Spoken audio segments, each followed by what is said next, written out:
Ito ay totoong pangyayari sa buhay ni Senti. Taong 2020, kasagsagan ito ng pandemya, ang isa sa pinakamalalang pandemya sa kasaysayan, ang COVID-19 pandemya ng buong mundo. Hindi lamang si Senti ang apektado ng pandemyang tumatak na sa kasaysayan, maging sa buhay ng mag-asawang Senti at Lira, na minsang lumaban sa hirap ng pamumuhay dahil sa pandemyang nanalasa at kumitil ng maraming buhay. Ngunit nagdala rin ng swerte sa ibang tao, depende sa sitwasyong kinasasadlakan ng bawat isa. Kay Senti, hindi niya nasabing malas, ngunit hindi rin niya masabing swerte dahil kakambal ng swerte niya yung pagsubok niya sa buhay. Paano yan, Senti? Wala ka ng trabaho. Paano na tayo makakakain nito? May babayaran pa tayong upa ng bahay. Reklamo ng asawa niyang si Lira. Nakasimangot itong nakatingin sa kanilang mga resibo ng bayarin sa kuryente at tubig. Ibebenta na lamang natin itong mga gamit natin sa bahay. Uuwi na tayo sa probinsya nang sa ganun ay hindi tayo mabaon sa utang. Doon kahit paano mabubuhay tayo kapag may tanim tayong mga gulay o kung anumang produktong bukid. Tiyak na mabenta ngayon dahil kulang ang supply ng lungsod. Saan tayo uuwing probinsya? Sa inyo? Ayoko, Senti. Alam mo naman na mainit ang ulo ng nanay mo sa akin. Baka hindi ako makapagtimpi. Mahal, wag mo namang patulan si Nanang. Matanda na yun. Hayaan mo na't pansamantala lang naman tayong titira sa bahay. Gagawa ko ng sariling atin. Ihingin ko ang aking parte ng lupa. Magsasaka na lang ako para hindi tayo magutom. Ano ba yan, Senti? Nakakainis. Wala man lamang akong magawa. Wala akong magawa kundi pumayag kaysa magutom kami ni Makoy. Pasensya na mahal. Wala tayong magagawa dahil to sa pandemya eh. Mabigat ang loob na ibinenta ni Lira ang mga naipong gamit sa bahay, maging ang kaunting alahas nito at iyon ang baon nilang pera pa uwi sa probinsya. Masaya silang sinalubong ng kanyang ama habang ang kanyang inay mabigat ang muka. Noon pa man ay ayaw na nito kay Lira. Kaya maging si Lira ay ayaw rin sa presensya ng nanay ng asawa. Para siyang nasa gitna ng naguumpugang mga bato. Ngunit kailanman ay hindi niya sinukuan ang sitwasyon. Kailangan pa rin niyang pumagitna sa lahat ng bagay. Kailangan niyang respetuhin ang ina. Kailangan din niyang protektahan ang asawa. Nasa gitna lamang palagi. Hiniling niya sa mga magulang na hingin ang kanyang parte ng lupa dahil wala siyang magiging hanap buhay. Pumayag agad ang kanyang ama para na rin hindi siya malayo sa mga ito. Itong palayan natin sa basakan ng maging parte mo, Senti. Nasabihan ko na ang mga kuya at ate mo. Total naman ay ikaw ang bunso. Hindi na sila magrereklamo kung ang basakan ang napunta sa iyo. Salamat sa lupang ibinigay niyo, tay. Malaking bagay na ito para sa amin. Kung hindi lang naman matigas ang ulo mo di isa ka na rin sanang pulis ngayon. Palibasa hindi mo kasi iniisip ang kinabukasan eh. Tay, nakaraan na po yun. Huwag na lang po nating ibalik pa. Sayang lang kasi ang oportunidad. Sinayang mo lamang. Tapos na nga po yun, tay. 10,000 beses ko na po yung pinagsisihan. Huwag niyo na pong ipaalala pa sa akin. Napailing na lamang ang kanyang ama dahil sa hindi niya pakikinig dito. Napagtanto rin naman niya ang kanyang kamalian. Ngunit tapos na siyang magsisi. Ayaw niya ng paulit-ulit. Hindi niya kailangan parusahan ang kanyang sarili ng paulit-ulit din. Marami din namang hindi nakapagtapos. Ibang kwento na nga lamang. Pero naging maganda rin naman ang buhay. Nagsumikap para may taguyod ang pamilya. Ganoon ang kanyang ginawa. Kahit minsan ay hindi niya ginutom ang kanyang pamilya. Iyon nga lamang at walang dapat pang luho. Dahil tama lamang para sa kanilang pangangailangan sa araw-araw ang kanyang kinikita. Minsan nga'y nagkakautang pa siya. Bukas na natin iikutin ang lupain. Pupunta na ako ng sabungan ngayon. Huling araw na ng sabong. Sayang kasi hindi ko may sabong ang aking tandang. Kapag nanalo yun ay malaking pera na naman. Hindi ko na kailangan pang magsaka. Piyesta nga pala ngayon sa sityo natin pero bawal ngayon ang pakikihalubilo sa mga tao. Delikado, tay. Hindi man lamang pinagbawal ng kapitan. Sikreto lang. Kaya nga walang tugtog, walang musika at sayawan kasi bawal.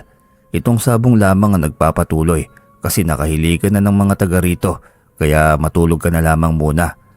Marami pa namang piyesta ang darating sa mga susunod na taon. Hindi naman permanente itong pandemyang to. Mawawala rin ito. Sige tay, saka na ako sasama sa iyo. Mag-ingat ka po. Bilin niya rito. Kinabukasan ni maaga nilang tinungo ang basakan. Itinuro sa kanya ng ama ang hangganan ng lupaing sakop ng kanyang parte. Itong puno ng tagom ang siyang palatandaan mo. Mas mainam na dito ka magtayo ng bahay. Itong puno ng tagom ay isang swerte. Kaya wag mong puputulin ha. Sige po tay, pero itong punsod sa gilid ng tagom, maaari bang gibain? Lumalaki na yata ito eh. Wala naman ito dati diba? Nako, iyan ang wag na wag mong gagawin anak. Wag mong sirain ang bahay na yan. Bakit naman hutay? At anong bahay? May naninirahan dyan kaya wag kang magtangka na sirain yan kung ayaw mo magkaproblema sa buhay mo. Isang nuno ang nagmamayari niyan.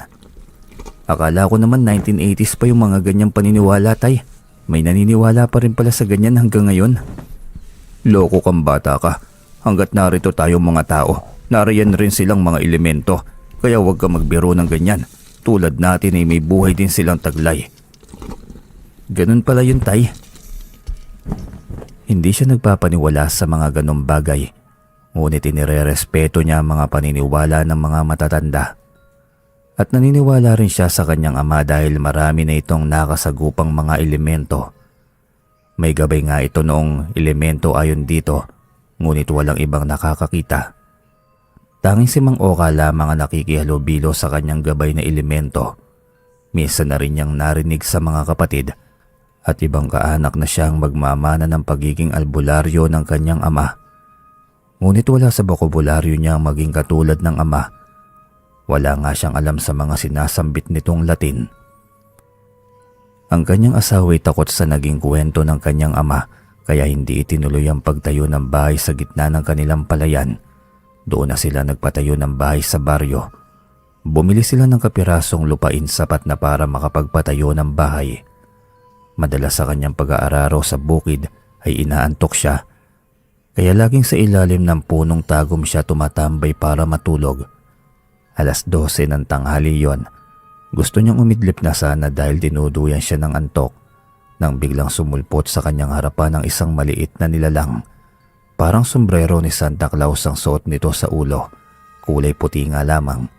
Nakangisi itong nakatitig sa kanya. Kinusot pa niya ang kanyang mga mata. Alam niyang inaantok siya ngunit malinaw na gising ang kanyang diwa. Hindi pa siya tulog. Teka, seryoso ba to? Oo naman, seryoso ako. Hindi ako magpapakita sa iyo kung hindi ako seryoso. Totoo nga. Kinakausap mo ko? Oo, ikaw nga ang kausap ko. Ilang araw na kitang pinagmamasdan. Natutuwa ako sa iyo sa totoo lamang. Talaga ba? Oo, ako nga pala si Lark, isang duwende. Dito ako sa maliit na punso nakatira. Ngunit dahil malapit ako sa puno ng tagom, ay naging alaga ako na rin ng punong ito. Madalas dito ako nagtatambay. Ganun ba? Makisilong lang sana kung pwede. Kaya ka ba nagpakita dahil ayaw mo na nandito ako? Hindi abay, pwede kang tumambay dito lagi. Bakit hindi? Pwede mo rin akong maging kaibigan. Talaga? Sige, gusto ko yan. Marami itong naging tanong sa kanya. Natagalan sila sa pag-uusap at simula iyon ang kanilang pagkakaibigan. Isang magandang samahan at sa katagalan ng kanilang pagkakaibigan na isang regalo ang ibinigay sa kanya ni Lark. Ano naman ito? Inikot-ikot niya yun sa tapat ng kanyang mga mata. Mahirap mahulaan kung anong bagay yon. Sinlaki ng kanyang hintuturo. Pinakamatandang ugat ng punong tagom. Kita mo yan? Nangitim na sa sobrang tigas. Naging bato na sa sobrang katandaan. Isa yung mutya at magdadala yan ng swerte sa iyong buhay. Talaga? Naku, salamat Lark. Malaking tulong ito sa pag-abot ng aking pangarap. Basta wag mong gamitin sa kasamaan, sa kakaakibat ng mutya ay kaguluhan at inggit. Asahan mong bigla na lamang may maghahabol sa'yo. Pag iinitan ka, susubukin ng iyong pasensya at kabutihan. Ipapaalala ko lamang sa'yo, mainam na palagi ka magpapakumbaba. Paano kung sagad na? Paano kung abusado na? Depende yan sa sitwasyon. Pero ang mutya ng tago may swerte rin sa sabong. Pwede mong gamitin. Sa sabong? Tamang-tama. Pinahintulutan na ng alkalde ang pagsasabong. Kaya susubukan kong muli na sumugal gamit ang mutya na bigay mo. Matagal ko na rin pinapangarap na magkaroon ng mutya. Ikaw ang nagbigay ng sagot sa aking kahilingan, Lark. Salamat ha. Isa ka talagang swerte sa buhay ko. Masayang umuwi dala ang mutya. Pagdating sa bahay nila ay kumpulan ng mga tao. Akala niya may okasyon sa kanila. Ngunit pagdating niya narinig niya ang sigawan ng kanyang ina at ng kanyang asawa. Ano bang nangyayari dito? Galit at maotoridad ang kanyang boses. Umiiyak na lumingon ng kanyang asawa sa kanya habang ang kanyang inay nanlilisik ang mga mata. Akala niya inaaway na naman ang kanyang ina si Lyra. Nanang, ano na naman ba kasi yan? Dismayadong nakatingin ito sa kanyang inay. Sinabi nito na imbis itong tanongin ay bakit hindi ang asawa nito. Tinitigan niya ang kanyang asawa. Wala itong balak magsalita. Sa ganoong reaksyon nito ay alam niyang nakagawa ito ng pagkakamali. Magsalita ka, Lyra. Nakakaya ang daming taong nakatingin sa atin. Dahil hindi ito nagsasalita, ang ina nito mismo ang nagsabi. Naabutan nito ang kanyang asawa kasama ang lalaki nito at ang masama pa'y kaibigan lamang niya mismo. Kasakasama niya laging magkape sa umaga. Magkakaharap silang tatlo ng kanyang asawa sa iisang mesa. Pinagmumukha lamang siyang tanga ng mga ito. Iyon pala may ginagawa ng mga itong milagro. Kailan pa ito, Lyra? Kailan mo pa ako linuloko? Matagal na at kasalanan mo. Wala ka ng oras palagi sa akin, puro ka trabaho. Kinuyom niya ang kanyang kamay. Ito pang matapang at ito pang may ganang magalit. Sa kabila ng kanyang sakripisyo at pagod, gusto niya itong bugbugin at durugin. Ngunit naalala niya ang sinabi ni Lark, ang kanyang kaibigang duwende. Kailangan niyang maging mahinahon. Hindi niya pwedeng tungisan ang kanyang mga kamay. Lumayas ka, Lyra. Malaya ka nang gawin ang gusto mo. At wag na wag mo akong baligtarin dahil kahit kailan ay hindi ako naging pabaya. Sadyang hindi ka lamang makontento. Gusto mo akong lumayas? Gagawin ko. Ito naman talaga ang gusto ko eh. Bulungan ng mga tao sa labas ng bahay habang siya hindi makatingin sa mga ito sa kahihiyan na dala ng asawa. Ngunit si Lyra baliwala lamang at taas na pa rin ang ginawa. Tila'y pinagmamalaki pa nito ang ginawang pangangaliwa. Nang hindi na niya matiis ang presensya ng mga tao sa paligid ay sinaway niya ang mga ito. Wala ba kayong mga trabaho? Magsiuwi kayo at atupagin ang mga sarili niyong buhay. Nanlilisik ang kanyang mga mata habang tinitingnan ng mga yon. Kanya-kanyang alisan ng mga ito at tila natatakot nang makita siyang nanlilisik ang mga mata. Unang pagkakataon na umiyak siya sa sakit ng kalooban. Sobrang pagtatraidor ang ginawa sa kanya. Sariling asawa at matalik na kaibigan pang gumawa. Sa galit niya inasuntok niya ang kanilang dingding na sawali. Walang pakialam sa sugat na natamo ng kanyang mga kamao. Mas masakit ang kanyang puso. Umuwi siya sa bahay ng mga magulang bitbit ang nag-iisang anak. Sa kanyang ina niya ipinubaya ang nag-iisang anak nila ni Lyra. Wala namang reklamo ang kanyang inay. Nagpasalamat din siya sa ina dahil kung hindi dahil dito, patuloy pa rin siyang pinaglololoko ng asawa at kaibigan. Halika anak, may bagong kuha kong tuba. Uminom na lamang tayo. Huwag mo nang isipin pa yung bagay na yan. Pagsubok lang yan sa buhay. Sinusubok ang iyong tatag, anak. Siguro nga, tay. Akin na nga yung kamay mo. Lagyan natin ang bendahe. Ikaw talaga, anak. Hindi mo naman kailangan magwala. Ganun talaga. Hindi lahat biniyayaan ng magandang pamilya. Ng mabuting asawa. Itaguyod mo na lamang mag-isang anak mo. Narito naman kami ng iyong ina. Nakahanda kaming umalalay sa iyo. Salamat, tatay. Kahit papaano'y napapagaan ng lahat dahil sa inyo. Oo naman. Hindi ka namin matitiis, anak ka namin eh. Paano? Sama ka na sa akin bukas. Unang araw ng piyesta sa ating baryo. Tamang-tama, gusto mong dumalo sa sabong, hindi ba? Talaga ba, tay? Bukas na pala ang piyesta. Oo, masaya ito. Sobrang tagal na wala ang sabong dahil sa pandemya kaya tiyak na maraming tao sa piyesta at sabungan. Kaso wala pa naman akong tandang, tay. Ayokong makitaya lamang. Iyan lang naman pala ang problema. Nariyan ang mga manok panabong ko. Pumili ka sa 14 na yan, oh. Talaga, tay? Sige, sama ako bukas. Pero paano ang panggagamot mo?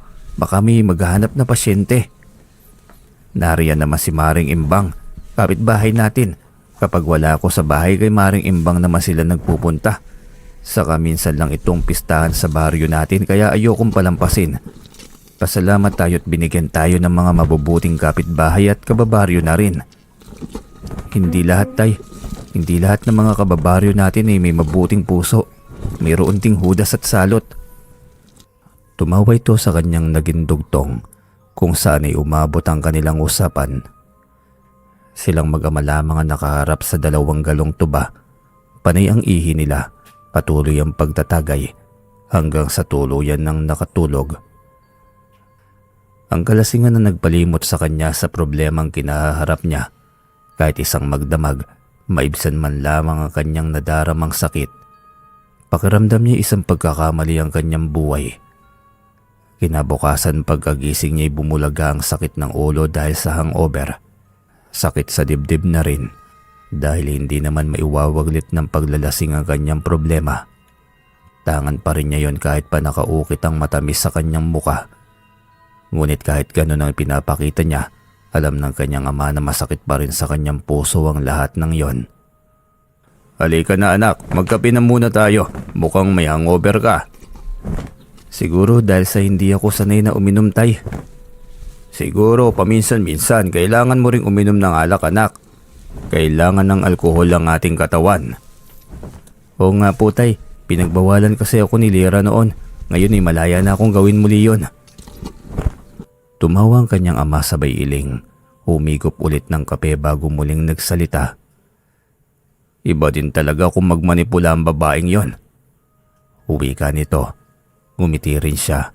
Kinuha ang tasa ng kape na ipinagtimpla nito sa kanya. Pagkatapos nilang magkape, pinuntahan agad nila ang mga alagang tandang ng kanyang ama. Pinakain, pinaliguan. Pagkatapos ay pumili na siya ng tandang na kanyang nagustuhan. Ito talagang sweater ang gusto ko, tay. Ayos lang po ba? Ay nako, sinabi ko naman, di ba? Kahit saan dyan.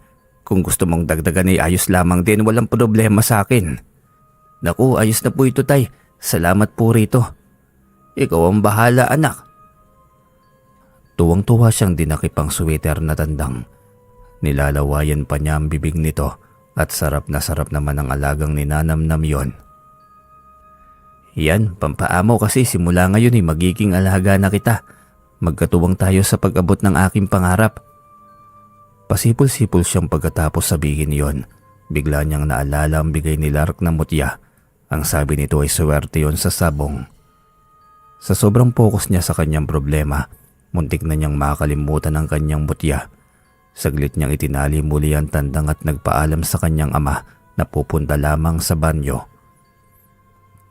Tinungo niya roon ang kanyang pinagubarang pantalon. Napangiti siya nang makita ang pakay niya ron. Nasa loob pa rin ang kanyang bulsa ng dukutin niya. Paano ko naman kaya ito gagamitin? Muli na naman niyang nilalaro-laro sa kamay ang bagay na yon. Nakakaaliw pagmasdan. Tila nakakahatak din ng atensyon. Ano ba yan, Lark? Hindi mo man lamang sinabi kung paano ko gagamitin ang mutya sa akin tandang. Sambit niya na tila desmayado dahil sa kakulangan ng impormasyon. Kung paano gamitin ang mutya, may maliit na usok sa kanyang harapan. Unti-unting lumipat yon sa ibabaw ng inodoro. Nakasunod ang kanyang tingin dito hanggang sa humubog ito ng maliit na figura. Alam na niya agad kung sino yon, ang kanyang kaibigang duwende. Lark, buti naman nandito ka. Bakit mo sinambit ang pangalan ko? May kailangan ka ba sa akin? Kahit yun narinig mo, Kay layo-layo ng bahay na to sa punso mo ah. Grabe naman tayo ngayon. Ganon talaga. Kakaiba ang taglay na kapangyarihan naming mga elemento. Kaya kapag tinawag o iniisip kami ng isang tao at kaibigan, ay walang dudang sisipot kami niyan. Ganun pala. Paano kasi gusto kong isabong ang bigay na tandang ni tatay. Hindi ko naman alam kung paano gamitin itong mutya na bigay mo sa akin eh. Gusto ko sanang gamitin para sa akin tandang. Para naman maging mabisa ang mutya. Yan lang pala. Ibawad mo lamang ang mutya sa tubig. Pagkatapos ay ipainom mo sa tandang na ilalaban mo sa sabong. Bago kayo pumunta ng sabungan, huwag mong ipapahawak sa iba ang iyong tandang. Mula sa inyong bahay hanggang sa marating mo ang sabungan. Yun lang ba yung gagawin ko? Yun lang. Tinitiyak kong walang dayaan na magaganap. Mag-ingat ka lang. Sa patuloy na pagkapanalo ng iyong tandang, makukuha niya ang atensyon ng mga sabongero. Marami ang mag-iinit ang ulo. Marami ang maiinggit. At ikaw ang magiging puntirya sa huli. Bakit naman? Wala naman akong gagawing masama ah. Lalaban ako ng patas. Walang pandaraya. Ganyan talaga. Mga tao kayo eh. Maraming mainggitin. Maraming hindi marunong makontento sa kung ano ang mayroon sila. Maraming ayaw malamangan. Sa bagay nga naman. Natigil lamang ang pag-uusap nang biglang nawala sa kanyang harapan si Lark nang magsalita ang kanyang ama sa labas ng banyo. Sinong kausap mo dyan, Sente? Natutop niya ang kanyang bibig. Naghanap ng kasinungalingan. Wala tay, kumakanta ako ng rap. Sambit pa niya pagkuway lumabas na. Naabutan niya ang kanyang ama na nakakunotan noo, nakatitig sa pintuan ng banyo. Sigurado ka anak, wala kang kausap kasi parang mayroon eh. Sigurado ka ba anak, wala kang kausap? Para kasing mayroon eh. Opo tay, hindi pa naman po ako baliw no. Hindi ako magsasalitang mag-isa, nagrarap lang po ako. Alam mo namang sintonado tayo kaya sa ibang paraan na lamang ang pagkanta. Hindi ko naman sinabing baliw ka, pampihirang bata ito. Halika na't mag-agahan na tayo. Dumating na ang iyong ina galing sa paglalabada sa balon. Sumunod siya ritong umakyat ng bahay. Naroon na rin ang kanyang anak na kagigising lamang. Tila wala itong pakialam na wala sa tabi ang ina. Hinayaan na lamang din niya yon. Malaking bagay na hindi ito naghahanap ng kalinga ng isang ina. Mas mabilis niyang makakalimutan ang kanyang taksil na asawa. Nariyan din ang kanyang ina na nag-aalaga sa kanyang anak. Hindi nito pinababayaan ng apo. Alauna ng hapon nang yayain siya ng ama na tumungo na sa sabungan. Napainom na rin niya ng tubig na pinagbabara ng mutya ang kanyang alagang tandang. Sabik na siya sa unang pagkakataon. Dati noong kabataan niya nanonood lamang siya ng sabong. Lipangan lamang niya yon. Ngayon ay parang pagkakakitaan na rin dahil pupusta siya ng malaking halaga. Dahil sigurado siyang panalo ang kanyang tandang. Ayon na rin sa kanyang kaibigang duwende, magtitiwala siya rito dahil hindi ordinaryong bagay na magkaroon ng kaibigan na isang elemento. Hindi lahat ay nabibigyan ng pagkakataon na makahalubilo ang mga kagaya niya. Sabik na sabik siya habang tinutungo ang sabungan. Kasama ang kanyang ama, pagdating doon ay hindi maipinta ang kanyang buka. Hindi niya naisip na posibleng magkrus ang kanilang landas ng matalik niyang kaibigan. Hanip na JR to, parang bangungot lang. Pati ba naman dito sa sabungan? Bulong niya. Tumaas ang kilay nito habang walang korap na nakatitig sa kanya. Animo ipinagmalaki na naagaw nito ang kanyang asawa. Nailing na lamang siya habang iniisip ang bagay na yon.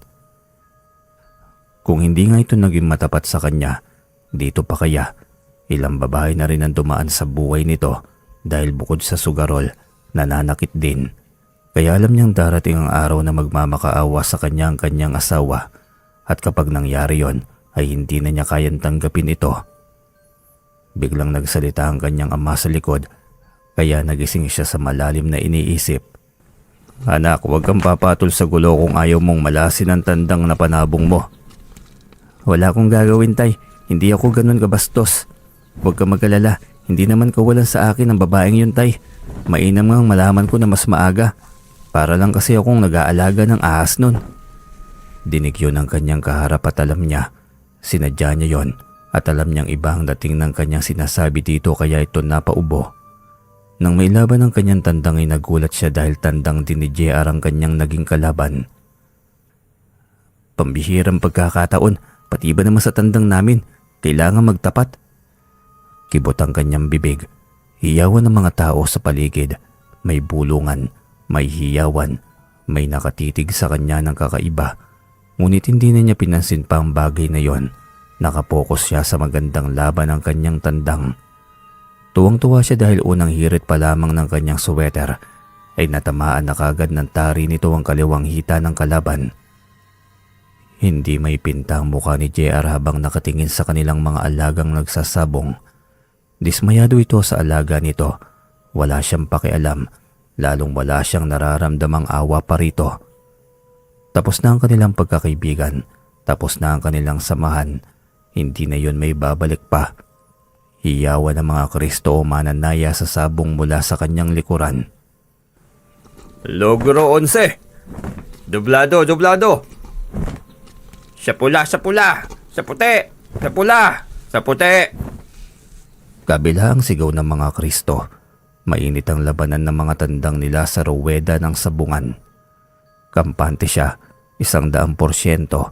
Magiging kampyon ang manok niya. Totoo ang sinasabi ng kanyang kaibigan tungkol sa mutya. Bilib din naman siya sa tibay ng tandang ni JR. Nakatatlong sugat na ito ngunit nakakatayo pa rin. Buong lakas na lumalaban. Buong lakas na nakipaglaban sa kanyang tandang. Sige lang, lumaban ka lang hanggat kaya mo.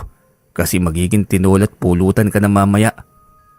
Bulong niya sa harap na naglalaban ng mga tandang. Ilang sandali pa'y umupo ito sa gitna ng ruweda. Masyado na itong nangihina kaya itinaas na ng sentensyador ang kamay nito. Tapos na ang laban at ang kanyang tandang ang panalo. Tinanong siya ng sentensyador kung ilalaban niyang muli ang kanyang tandang. Walang alinlangan siyang pumayag. Ramdam niya ang pagiging kampyon ng kanyang alaga sa araw na yon. Ang isa ko pang tandang ang lalaban sa kanya. 4 ang daladala ko. Nakakaisa ka pa lang sa akin. Tignan natin kung hindi matalo yung kayabangan mo. Wala pa naman akong ipinagmamayabang. Kawawa ka naman. Mukhang nilalamon ka na ng iyong kawalan ng tiwala sa sarili. Talaga lang ha.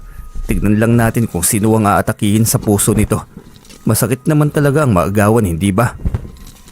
Oh, ng asawa ba? Buong buo ko na yung ibibigay sa'yo. Nang sa gayon, ikaw naman ang uulanin ng kamalasan. Pumalakak ito sa kanyang sinabi, maging ang mga kalalakihan na naroon ay nagtawanan na rin. Ayaw na rin niya itong patulan pa. Kaya nang magsimula ang laban ng kanilang tandang, ay doon agad napunta ang atensyon ng lahat. Ganun pa rin ang laban, tila hindi napapagod ang kanyang tandang. Masyado nang halata ang init ng ulo ng kanyang kalaban. Namumula na ang mukha nito. Maging ang mga tainga nito ay halatang nagiinit na rin. Kaya pa ba ng puso natin? Baka babagsak tayo ng tahimik niya na. Anya na sa mga tandang nakatingin, ngunit ang pinariringgan na yang may-ari nito. Kalagitnaan ng laban. Mas naging maingay pa ang nasa kanyang likuran. Mga Kristo iyon sa kanyang tandang nakapusta kadalasan.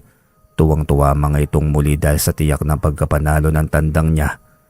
Sigurado na yun dahil 2 sugat na naman ang natamo ng kalaban. Galit na galit si JR na nakatitig sa kanya. Tiyak ako may pandaraya kang nilagay sa tandang mo. Hindi ko ugali ang mandaya. Pwede mong silipin kung gusto mo. Taas noon niyang tugon dito. Sa huling pagpalo ng kanyang tandang ay tinamaan ito sa ilalim ng leeg. Dahilan para mangisay ito hanggang sa mawalan na ng buhay. Hindi na kontento si JR sa pagiging talo sa dalawa nitong tandang. Gusto nitong bumawi kaya inubos nito ang lahat ng dalang alaga.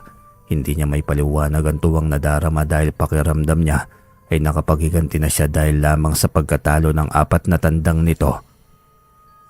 Sa nag-iisa niyang manok na sweater, dahil doon ay pinaginitan siya ng lalaki, may pagbabanta sa boses nito nang talikuran siya. Hinding-hindi ko makakalimutan ang araw na ito, tandaan mo. Hindi pa tayo tapos. May araw ka rin sa akin, Sente. Napakayabang mo. Talaga ba? Ako pa ngayon ang mayabang. Umisi siya sa naging banta nito. Wala siyang katatakutan sa mga banta nito dahil pareho sila ng hininga.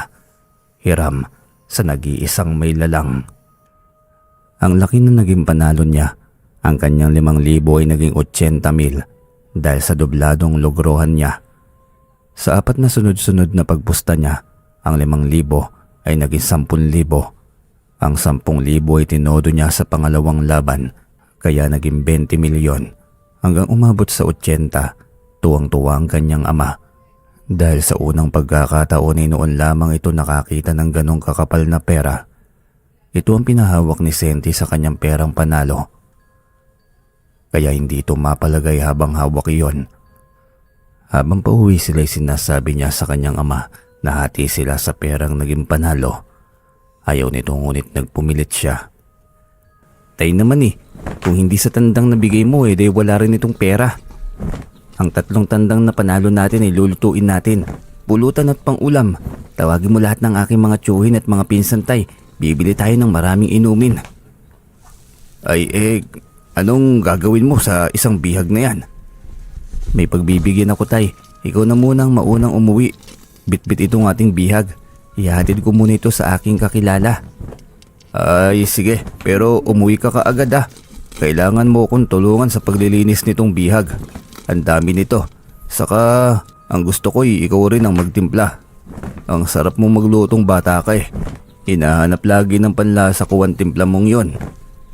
So si tatay nang bola pa Opo tay, babalik ako kaagad. Diretso siya sa palayan bitbit ang kanyang tandang.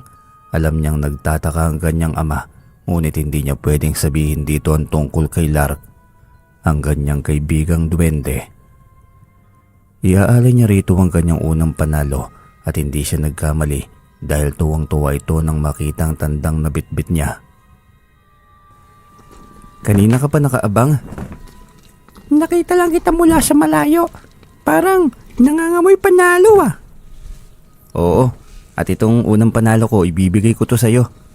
Pasasalamat dahil kung hindi sa mutya na bigay mo, hindi ako mananalo ng 4 na beses.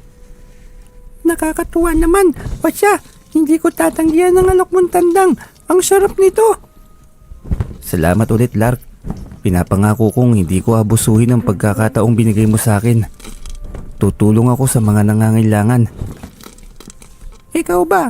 Kung ano sa tingin mong tama gawin mo. Maraming matutuwa kapag nangyari yun. Ngumiti siya sa naging reaksyon ng kaibigang elemento. Gagawin niyang makabuluhan ng pagkakaroon ng anting-anting at walang ibang makakaalam na nagtataglay siya ng ganoong bagay. Matapos ang kanilang pag-uusap ni Lark ay nagpaalam siya rito upang umuwi na. Tiyak niyang marami siyang kaanak ang naghihintay sa kanilang bahay. Pagkakataon din yon na makapag-usap-usap sila ng kanyang mga tiyo at kanyang mga pinsan. Sa tagal na panahon na wala silang pag-uusap dahil sa sari-sariling buhay na mayroon sila, halos hindi na nila alam ang buhay ng bawat isa. Malayo pa lamang ay dinig na niya mga pinsang nagbibidyoke, mga malulutong na tawanan, mga halakhak ng mga tiyahin at mga pinsang babae. Nagmukha tuloy may kasalan o kaarawan dahil sa sobrang saya ng bawat isa. Pagbungad niya ng pinto ay tinanong agad niya ang mga ito ng pabiro. Hala, anong meron? Bakit ang saya-saya? Saka bakit parang kumpleto kayo?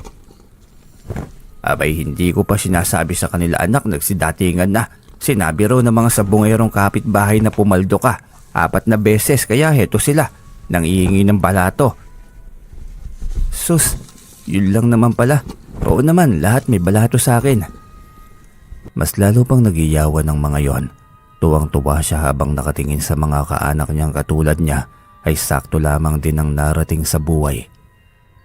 Kaya pangarap niyang maging isang Manny Pacquiao. Mula sa pagiging mahirap, naging isang bilyonaryong naiangat ang lahat ng pamilya mula sa kahirapan. Lahat ng mga kapatid nito ay nagkaroon din ng magandang buhay. Maging ang mga dating kapitbahay na naging saksi sa kanilang kahirapan. Mas lalakasan pa niya ang kanyang loob, ang kanyang paniniwala at manifestasyon.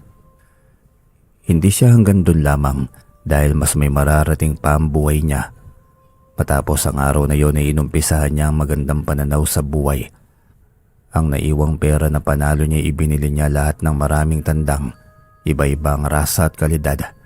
Lahat ng mga ito'y magiging ganadores dahil iyon sa mutya ng tagom na bigay ng kaibigan niyang duwende. Walang may nakakaalam ng tungkol sa bagay na yon kahit pa ang kanyang ama. Minsan ay nagdududa na rin ito sa kakayahang mayroon siya. Umabot na sa 100 tandang ang kanyang alaga. Lahat ng mga yun ay napangalanan niya at walang kahit ni isa sa kanila ang nailaban niya na natalo. Nakita ni JR ang kanyang pagunlad kaya naging mainit siya sa mga mata nito. Nang hindi na nito matiis ang galit at inggit nito ay ang kanyang asawang pinagdiskitahan at binugbog. Isang umagi dumating ito sa kanyang bahay na puno ng pasa ang buong katawan. Hindi niya alam kung maaawa siya rito o matutuwa. Simula nang lokohin siya nito'y nawala na ng lahat ng kanyang pagmamahal para rito. Kaya kung maaawa man siya bilang tao at bilang kapwa na lamang. Senti, binugbog ako ni JR. Galit na galit siya sa akin. Kaya ka pumunta rito dahil dyan. Gusto mong sabihin sa akin na binugbog ka. Senti, patawarin mo na ako. Gusto ko nang bumalik sa'yo. Hindi ko na kayang ugali ni JR. Nung una lang siya mabait. Nang dumaon ay lagi na akong binubugbog dahil sobrang siloso niya. Kaya gusto mong bumalik sa akin. Yan ang hindi na mangyayari pa, Lira. Pagkatapos ng ginawa mo. Sa tingin mo kaya magagawa ko pang makisama sa iyo sa iisang bahay? Hindi ako doktor. Sa ospital ka dapat dumiretso, hindi rito. Agad niyang isinara ang manukan sa harap ng bahay. Tinalikuran niya nang walang paalam ang kanyang dating asawa. Diretso siyang pumunta sa kanyang sakahan. Hindi ang palayan ang balak niyang puntahan, kundi si Lark. Wala siyang mapagsabihan ng kanyang sama ng loob. Ito lamang dahil si Lark lamang din na nakapagbigay sa kanya ng matinong payo. Sakay siya ng kanyang motorsiklo at pagdating sa basakan ay si Lark kaagad ang sumalubong sa kanya. Alam mo agad na pupunta ako rito Simbigat kaya ng bakal yung mukha mo. Masyadong halata. Parang gusto kong pumaslang eh. Ang hirap magpigil. Ang hirap talagang maging mabait. Sus, ang asawa mo lang pala at kabit nito ang pinag-aaksayahan mo ng buhay. Kawawa ka naman. Mag-focus ka sa maganda mong plano. Hayaan mong magsisi ang mga ganong tao. Yun na nga eh. Nakapokus naman ako kung kailan nasa kalagitnaan na ako ng aking pagsisikap. Saka naman susulpot na parang kabutitong walang hiya kong asawa. Marahil ay pinagtabuyan na rin ng kabit. Kaya hangad na naman niyang bumalik sa'yo. Alam mo, Senti, may pagpapatawad. Kailangan yun. Pero ang bumalik sa taong minsan nang nilagyan ng dumi ang iyong ulo. Abay sandamakmak na gunggong ang kinain mo kapag nangyari yun. Hindi ko gagawin yun, no? Hindi na ako babalik sa kanya. Kahit anong mangyari. Tahimik na ang buhay naming mag-ama. Bakit pa siya babalik? Para bulabugin ulit ang aking buhay. Minsan lang ako nagpaloko. Hindi ako tanga kung akala niya. Tama. Ganyan ka dapat mag-isip. Yan naman pala eh. Iyan ang kaibigan ko. Matalino. Magaling mag-isip. Niloloko mo pa ako eh. Hindi talagang matalino ka sa buhay, Senti. Ganyan dapat ang isang magaling sa buhay na mga lalaki.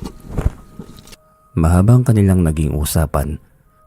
Nilibang siya ni Lark sa mga usapang makabuluhan, mga parabola, at kung ano paman. Kalaunan ay nagpaalam siya rito dahil kailangan na niyang painumin ng tubig ang kanyang mga alaga. Magpahinga ka na rin. Tiyak na umuwi na yung babae. Wala na yun sa bahay niyo. Ang kapal naman ng mukha niya kung naroon pa siya gayong nilayasan mo na nga. Oo, tama ka. Tiyak na umalis na yon. Mahaba ang kanilang pag-uusap bago siya bumalik sa tahanan. Pagdating niya ay tahimik ang bahay. Wala kahit ang kanyang anak. Kanina pang uwian Dapat kanina pa narito ang anak ko. Sambit niya. Naghintay siya ng ilang sandali. Kahit kinakabahan ay pilit niyang iwinaksi ang isiping yon. Katatapos lamang niyang painumin ng tubig, lahat ng kanyang mga alaga ng patakbong lumapit sa kanyang ina. Nag-aalala itong sinabi na dinukot ang anak niya. Nang, anong dinukot? Nasa paaralan ng aking anak. Natatawa pa siya habang sinasabi yon. Ngunit ikinuwento ng ina kung paano nawala ang anak nito. Kinuha ito ni JR ayon sa mga nakakita. Nagpanggap itong inutusan siyang sunduin. Patakbo niyang tinungo ang bahay ni JR sa bahay nito, ngunit wala ito roon. Nanginginig ang kanyang laman sa galit. Talagang inuubos ng lalaking yon ang kanyang pasensya. Wala man lamang siyang mapagtanungan dahil walang tao sa bahay, hanggang sa may dumaan na isang kapitbahay nito. Si JR ba ang hinahanap mo?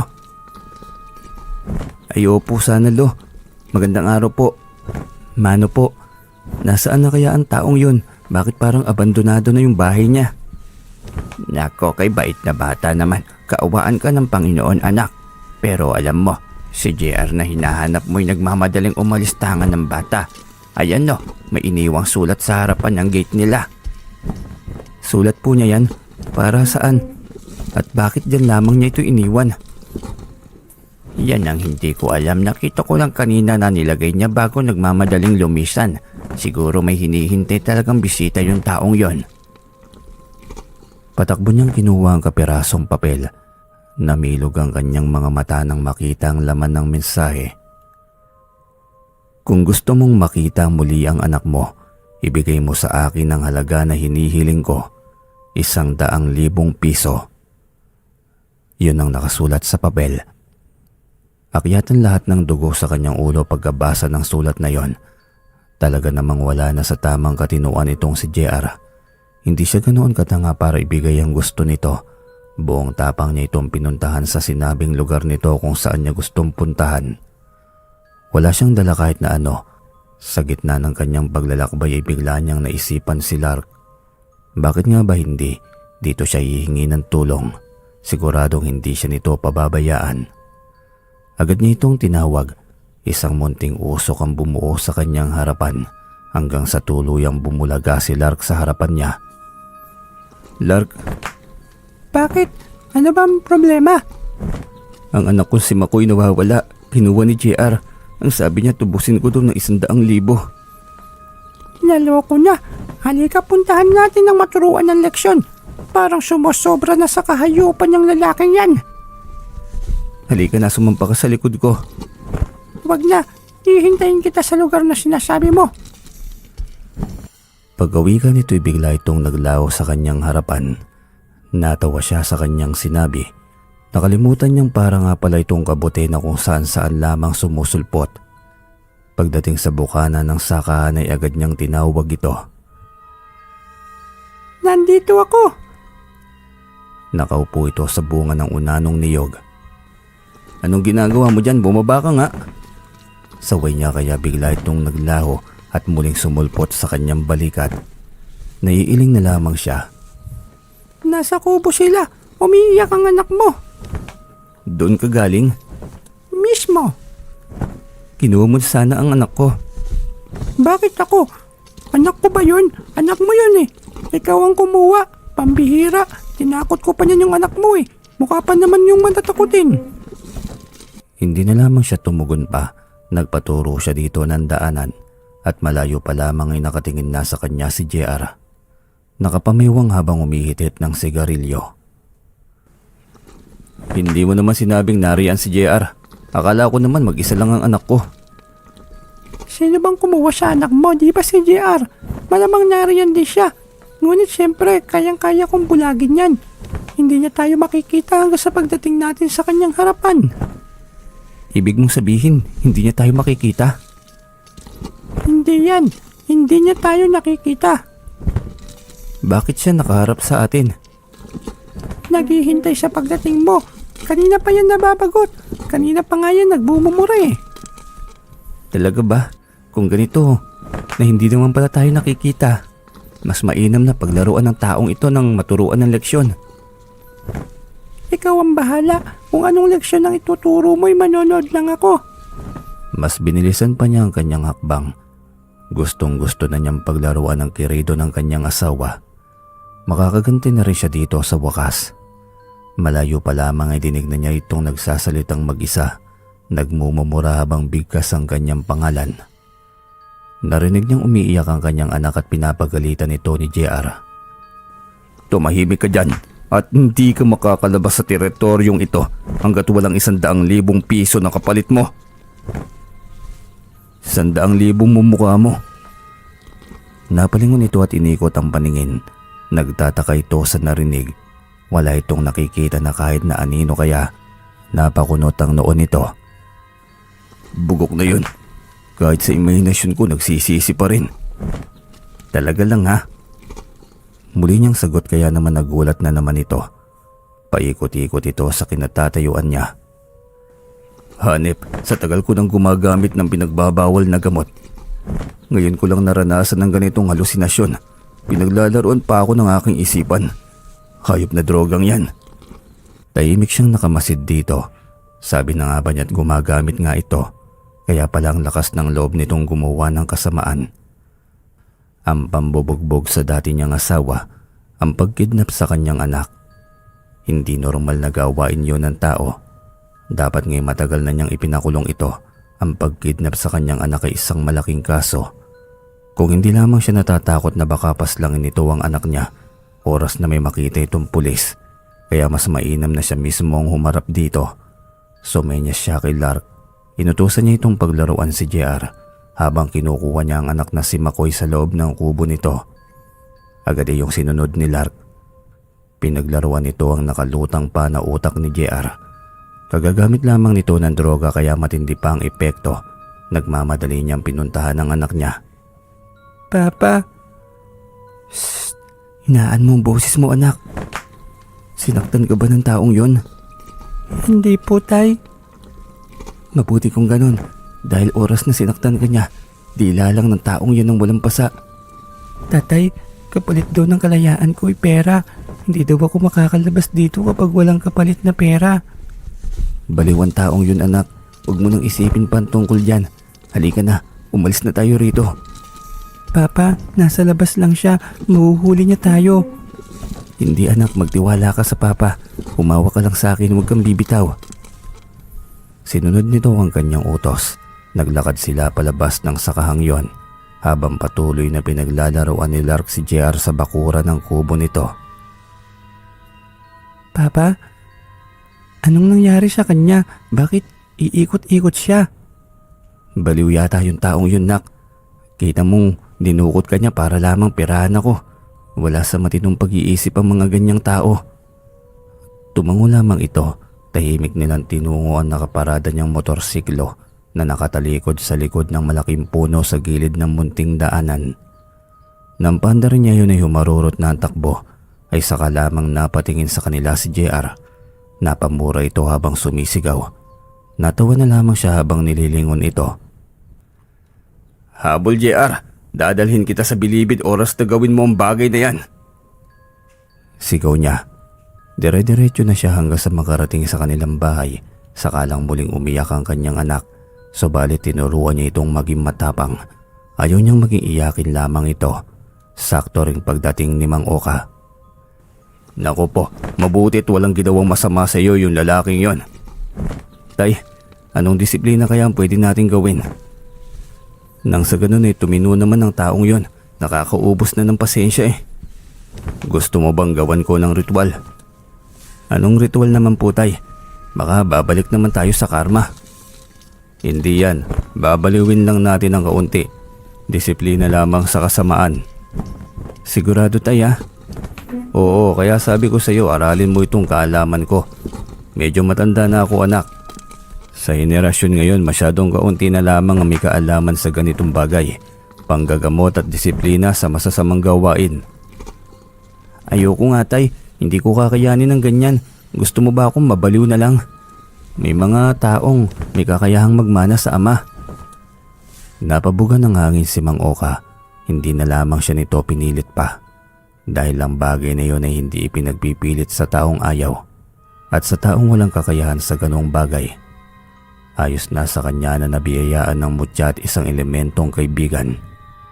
Nagkaroon naman siya ng pananaw sa buhay. At yun ay ang pagtulong sa mga kaanak. Para naman kahit paano ay magkaroon ng kabuluhan ng buhay niya sa mundo. Ngunit muli na namang susubukin ang kanyang pagkatao. Mismong kapatid na niya ang naiinggit sa kanyang narating. Kaya gusto siya nitong hilahin pababa. Pinalabas nito sa mga kababaryo nila na isa siyang mandarayang sabongero. Kaya siya palaging panalo'y may nilalagay siya sa kanyang tandang upang lasunin ang kalaban. Hindi rin niya alam kung saan inimbento ng kapatid niya ang paninirang puring yon. Pagkatapos niya itong tulungan noong maoperahan ang asawa nito dahil sa sakit nito, bato sa bituka na nangangailangan ng malaking halaga sa operasyon. Hindi niya maintindihan kung bakit gano'n na lamang siya nito kung siraan. Senti anak, tanungin mo muna ang Kuya Eddie mo kung totoo nga bang siya ang nagpapalabas ng ganyang kwento. Malay mo hindi, di ba? Baka sinisiraan lamang di siya para mag-away kayo. Tay, noon pa man lagi na mainit ang ulo sa akin ng taong yon. Kaya hindi malayong magagawa niya ang bagay na yun sa akin. Anak, kahit paano'y kuya mo pa rin yon. Naintindihan naman kita, tay. Alam ko ang pakiramdam ng isang ama. Pero kalabisan na sa akin ang paninira niya. Wala nang nagtitiwala sa akin sa sabungan. Ang tingin nila sa akin ay isang mandarambong. Paano pa ang pagtulong ko sa iba ko pang mga kaanak? Alam ko na hindi siya nangangailangan ng tulong ko dahil isa siyang pulis. Pero kahit paano may naitulong naman ako sa kanya. Alam mo anak, ang ugali ng kuya mo ay namana niya sa aking kuya Nono. Yung kuya kong yun ayaw malamangan. Ganitong ganito ang Kuya Eddie mo. Dahil sa isa siyang profesional, dapat siya lamang ang may kaya. Yung mga walang narating kagaya ko na isang albularyo lamang, dapat nakayuko lagi sa kanya. Pangit na ugali sana ang ganito kasi magkadugo tayo. Wala namang lamangan. Dapat tulungan. Pero sadyang may mga taong may makitid na pangunawa. Kaya ang gagawin mo, patunayan mo sa mga tao na hindi totoo ang paninira ng kuya mo.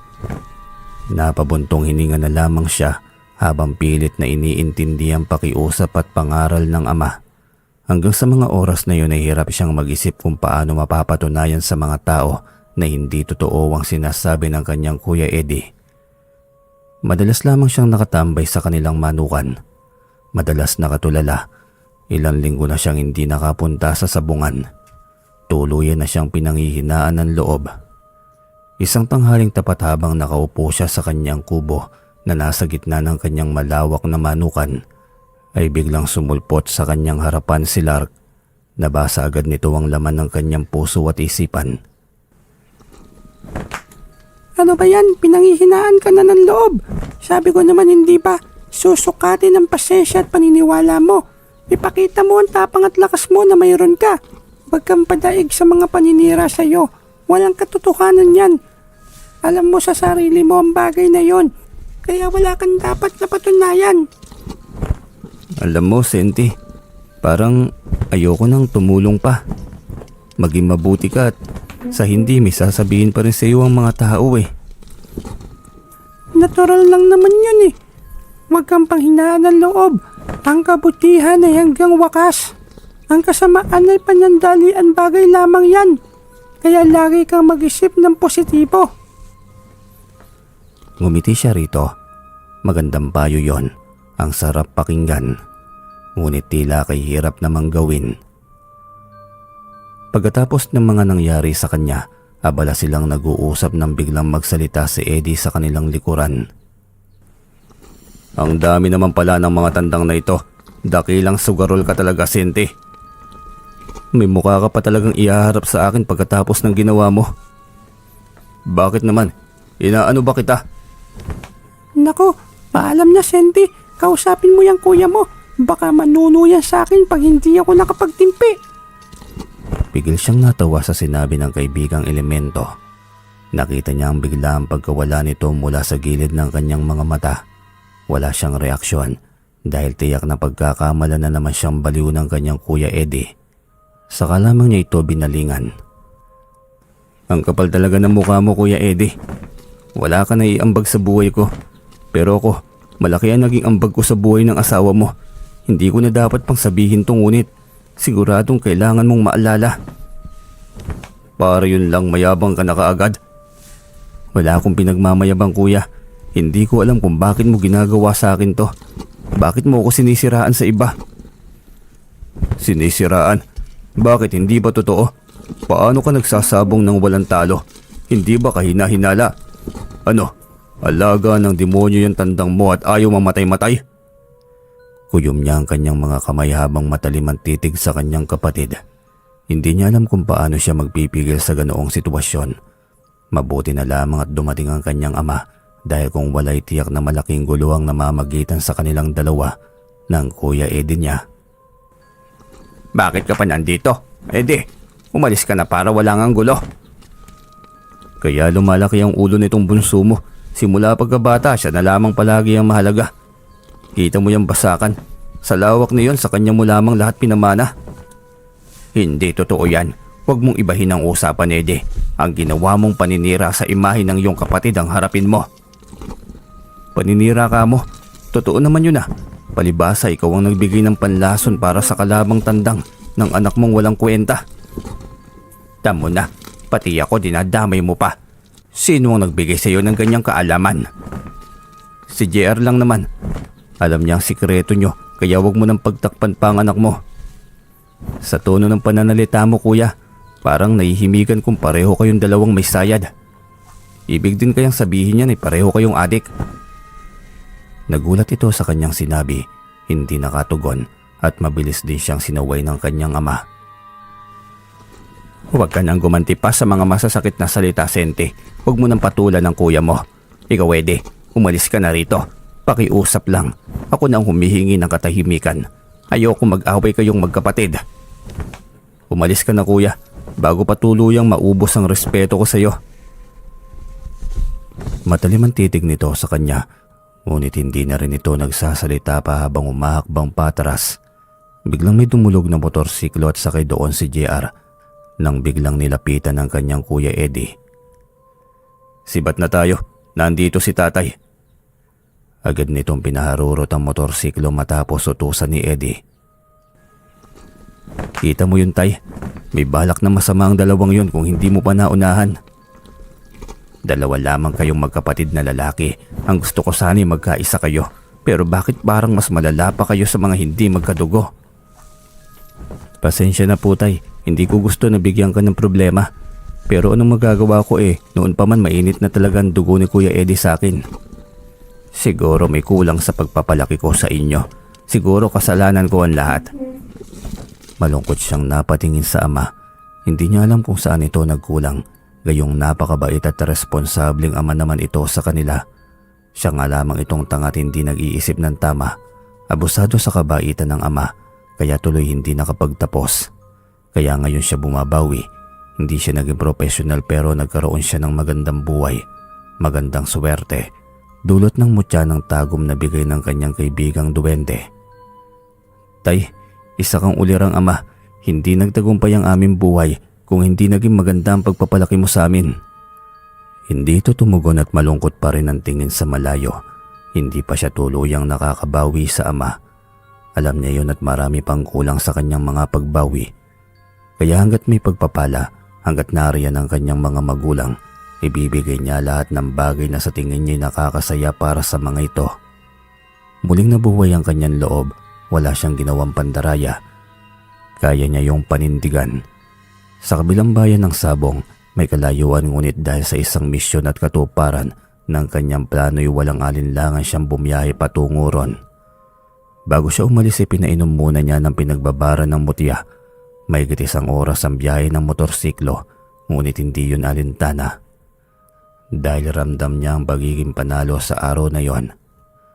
Pagdating sa sabungan ay naroon din ang ibang kababaryo niyang sabungero. May bitbit din ang mga itong tandang na panabong. May mga parinig tungkol sa kanya, ngunit hindi niya yun alintana. Ang mahalagay malinis ang kanyang konsensya. Wala siyang ibang dala maliban sa kanyang panabong, pera sa lugrohan at pustahan. At ang kanyang tangan lagi na mutya ng tagom. Ibinigay niya sa mananari ang kanyang panabong nang sa gayon ay walang masabi sa kanyang ibang sabongero na naroon. Hindi niya inaasahan na darating ang kanyang Kuya Eddie kasama ang dating kaibigan na si JR. Mukhang bagong tira mga ito at lutang pa yata ang mga utak. Panakanak ang paggusot ng ilong habang nakangising kausap ang mga liyamador at mananari. Tahimik lamang siya sa tabi habang hinihintay ang panabong niya na ilalaban sa gitna. Alam niyang mapapansin din siya ng mga yon At hindi siya nagkamali dahil napapalatak ang kanyang Kuya Eddie nang makita siya. Hindi pa ito nakontento at nilapitan siya nito. Ang tindi rin talaga ng amoks mo, Sente. May mukha ka pang magpakita rito sa sabungan. Sa bagay, malayo na nga ito sa atin kaya ang lakas ng loob mong pumunta dahil hindi alam ng mga taga rito na isa kang dakilang mandaraya. Wala akong ginagawang masama, kuya. Lalong hindi ako mandaraya. Nariyan ang aking tandang. Sa mananari ko ipinaubaya. Siguro naman pwede mo na akong tigilan. Bakit? Alam ba ng mananari na may tanang laso ng iyong tandang? Ganun ba yun, kuya? Kung sakali mang may laso ng aking tandang, hindi kaya ako ang unang malason. Saka ang mananari na pinagbilinan ko nito. Hindi ito nakatugon. Saka ring paglapit ni JR na may pangiwi-ngiwi habang nagsasalita. Nandito na naman pala ang dakilang mandaraya. Naku, JR. Masyadong halata ang ginagawa niyong yan. Tumigil na kayo habang maaga pa. Masyado na kayong marami. Lalo ka na, kuya. Hindi tayo pinalaki ng ating mga magulang para maging kahihiyan sa ibang tao. Abay, nakakapagsalita ka pa sa kuya mo. At daig mo pang isang ama. Kaya naman pala mainit ang dugo ng Kuya Eddie mo sa'yo. Sente, bida-bida ka nga pala talaga. Ang gusto mo, ikaw lagi ang tama sa mata ng mga karamihan. Ano bang pinagsasasabi mo, JR? Kahit minsan hindi ko iniisip na lamangan ng mga kapatid ko. Walang hiya. Pinag-away mo kami ng Kuya Eddie ko. Tumahimik na nga kayo dyan, Sente, JR. Hindi tayo ang magsasabong kundi ang mga tandang. Nang mag-umpisa ang sabong ay dumistansya na siya sa mga ito. Ngunit nakailang hakbang pa lamang siya ng pagsabihan na naman siya ng kanyang Kuya Eddie. Siguraduhin mo lang na wala kang gagawin dahil nakamata ako sa'yo. Tandaan mo yan. Hindi na niya ito pinatulan pa. Ayaw niyang lumaki pa ang gulo sa pagitan nilang dalawa. Tahimik siyang naghihintay sa laban ng kanyang tandang at nang dumating iyon ay mataman siyang naghintay kung paano talunin nang walang kalaban-laban ng tandang ng iba ng kanyang alaga. Nakita niyang inggit sa mga mata ng kanyang Kuya Eddie, ngunit hindi niya na iyon binigyan pa ng pansin. Pagkatapos ng unang laban, inilaban niya pa yung muli hanggang sa nakaapat na panalo ang kanyang tandang. At nang panglima ng nilaban, ito'y umurong ang kalaban. Wala nang lalaban pa sa kanyang ganadores na tandang. Grabing katapang naman ng tandang na yan. Oo nga no, baka alaga yan ng engkanto. Hindi, tiyak ako may tangan na mutya ang tandang. O di naman kaya yung may-ari. Tahimik siya nakikinig sa mga reaksyon ng ibang mananabong na naroon. Wala siyang reaksyon. Tahimik siyang naghihintay na inabot sa kanyang panalo. Uuwi na lamang din siya upang masayang ibalita sa ama ang kanyang panalo. Matapos ibigay yun ay agad siyang tumalima bitbit ang kanyang tandang. Uuwi na sana siya nang biglang harangan siya ng kanyang Kuya Eddie. Yabang ah, porket panalo ng malaking halaga nagmamadali ng umalis. Asan ang balato ko? Walang imik siyang dumukot ng pera. Inabutan niya ito ng 10,000 pagkatapos itinalikuran na. Ngunit bigla siya nitong hinawakan sa sidsira ng kanyang damit. Ano pa, kuya? Eto lang, ang kapal ng kulay asul na panalo mo tapos ito lang ang ibibigay mo sa akin. Biglang lumapit si JR kaya mas lalong uminit ang kanyang ulo. Alam mo, kuya, kaysa bigyan kita para sa bisyo mo, ibibigay ko na lamang sa 3 anak mo na nag-aaral. Mapapakinabangan pa nila ng gusto. Pagkatapos mo akong siraan sa maraming tao, magrereklamo ka pa sa 10,000 na binigay ko sa'yo. Pagkatapos sabihin yun ay agad siyang tumalikod. May mga sinabi ito ngunit hindi na niya yung binigyan ng pansin. Umuwi siyang masaya kahit pa maraming negatibong bagay ang nangyayari. Ganoon yata sa buhay. Hindi lahat ng tao ay gusto ka. Patuloy siyang lalaban sa hamon ng buhay. Patuloy siyang magpapakatotoo sa lahat ng kanyang nakakasalamuha. Pagdating sa bahay, isa na namang nakakadismayang eksena. Naroon si Lira at ang dahilan ay bibisita sa kanilang anak. Ayaw man niya ng presensya nito ay wala siyang magawa. Nanay pa rin ito ng kanyang anak. Kailangan niyang respetuhin ang bagay na yon. Habang nililinis ng kanyang ama ang kanyang bihag ay biglang lumapit sa kanya si Lira. Kung pwede sana, gusto kitang makausap. Tungkol naman saan? Sa susunod na linggo na ang labas ko ng bansa. Oo, mabuti naman kung ganon. Oo, Senti. Nang sa ganun ay makatulong naman ako sa gasto sa pag-aaral ni Makoy. Kaya kong pag-aralin ng anak ko. Ayusin mo na lamang ang buhay mo. Oo, Senti. Kaya ako nandito, gusto kong humingi ng tawad sa mga kasalanan ko.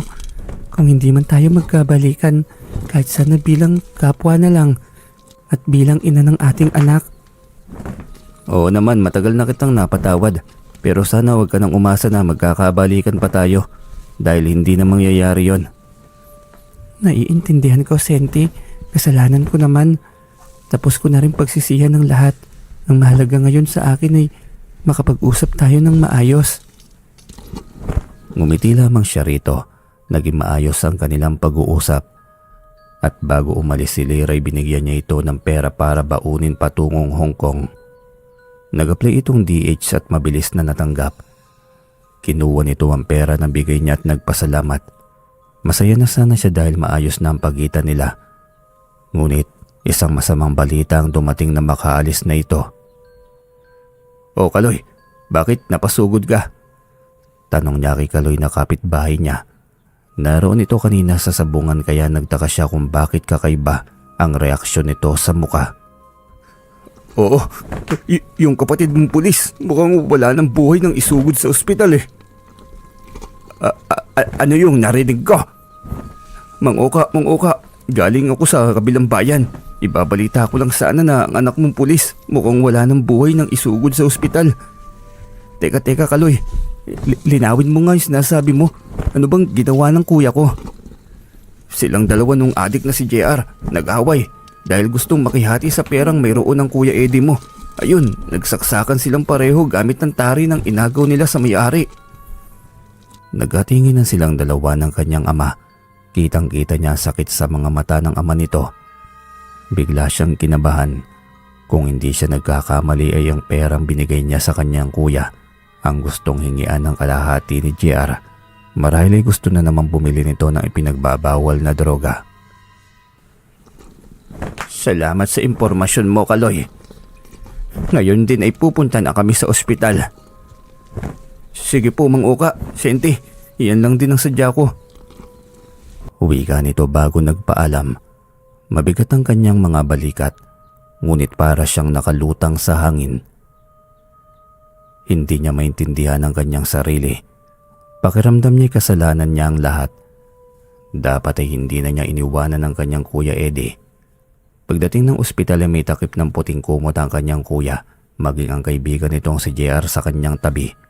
Itineklara na itong DOA o kaya'y patay na nang dumating. Kung tumino ka lamang sana sa iyong trabaho, hindi sana mangyayari sa iyo to, Eddie. Sambit ng nagtatangis na si Mang Oka. Todo ang pag-alo niya sa kanyang ama. Ewan ba niya, ngunit parang kinulang yata siya ng awa sa kanyang kuya. Hindi niya sinasadya yon. Marahil ay sobrang sagad na ng kanyang pasensya sa lahat ng mga ginagawa nito sa kanya. Matapos may proseso ang papeles nito sa ospital ay dinala na ito sa morgue. Matapos maimbalsa mo inuwi na ito sa bahay. Nasaktan ang mga anak nito dahil kahit papaano, ama pa rin ng mga ito ang kanyang Kuya Eddie. Nangako na lamang siya sa bangkay ng kanyang kuya na siya nang sasalo sa lahat ng mga responsibilidad nito. Hindi man lamang tayo nabigyan ng pagkakataon na mag-usap, kuya. Kung naging matino ko lamang sana, hindi sana mangyayari to. Ngunit ganun talaga ang buhay. Hindi natin kontrolado ang lahat. Patuloy ka na lamang sa iyong paglalakbay, kuya. Ako nang bahala sa mga anak mo. Aniya sa harap ng kanyang pinaglalamayang kuya. Maging ang kanyang amay pinayuhan niya. Ganun talaga ang buhay. Walang permanente sa mundo. Kaya kailangan gumawa ng tama. Matapos ang libing ng kanyang kuya ay nagpatuloy ang kanyang pangarap. Hindi iyon para sa kanyang sarili kundi para sa lahat ng kanyang mga kaanak. Hindi man siya naging swerte sa buhay may pamilya. Patuloy naman siyang tumutulong sa kanyang buong angkan. Iyon na lamang ang kanyang naging misyon sa buhay, ang maging responsableng tiyuhin, ama, anak at kapatid sa lahat. Ganyan yata ang buhay. Hindi lahat ay binibiyayaan ng magandang pamilya, ngunit naging malalim dapat ang pangunawa. Hanggang dito na lamang po ang kwento natin mga ka-DM, pero bago po tayo magpaalam ay tatanungin ko po kayo kung ano ang natutunan nating moral lessons dito sa kwentong ito. At tatanungin ko na rin kayo kung kayo po'y nasa katayuan ni Senti. Ano po yung magiging desisyon nyo sa kanyang asawang silira na tumraidor sa kanya? Bibigyan nyo pa po ba siya ng ikalawang pagkakataon na magkabalikan kayo? O katulad ni Senti na hindi na? O mas lalong magagalit at hindi na talaga kakausapin kahit kailanman? Kayo po mga ka-DM, ano po yung gagawin nyo sa mga ganong sitwasyon? I-comment nyo naman po sa ibaba. At sa mga bago pa naman dito sa ating channel ay huwag kakalimutang mag-subscribe at bilang suporta na rin dito sa atin.